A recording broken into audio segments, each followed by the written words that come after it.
माझं लग्न करायचं आहे, बरोबर. माझ्या सप्तम स्थानचा स्वामी जर का कुटुंबाच्या स्थानी असेल, समजा असं पकडू ही माझी कुंडली आहे, ठीक आहे. या कुंडलीमध्ये सप्तम स्थानचा स्वामी मंगळ आहे आणि हा इथे जर बसलेला असेल तर हा दाखवतो की ह्या व्यक्तीचं लग्नानंतर नशीब बदलेल. अच्छा. कारण तो कुटुंबाच्या स्थानी गेलाय. पण बदलेल म्हणजे चांगल्या दृष्टीने की वाईट दृष्टीने? ते डिपेंड करतं. बर.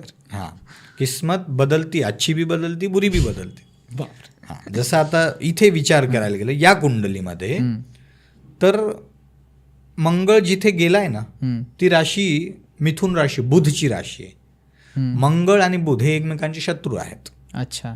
हां, पण बुध कसं आहे ना, सर्वात जास्त वल्नरेबल प्लॅनेट आपण त्याला म्हणतो, लगेच त्याच्यावर इम्पॅक्ट होतो. ओके.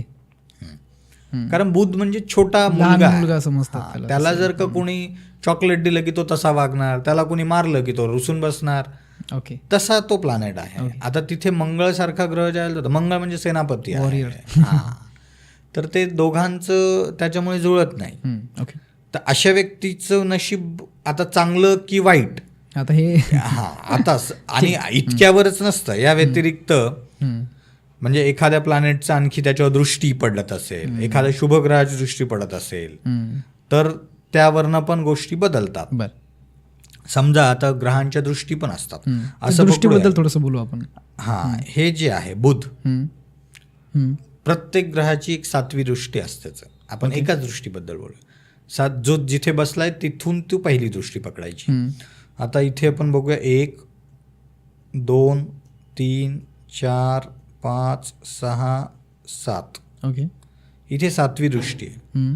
आता हा मंगळ जरी तिथे आहे पण बुध आपल्या स्वतःच्या राशीला बघतोय, तर या व्यक्तीचं जे आहे नशीब चांगलं राहील, नंतर लग्नानंतर चांगलं राहील. ओके. ओके. तर दृष्टी पण बघावी लागते, एका पॅरामीटरनी होत नाहीत, पण गोष्टी लग्नानंतर बदलतात. आपण रोखठोक बोलतोय तसं. लग्नानंतर गोष्टी बदलतात.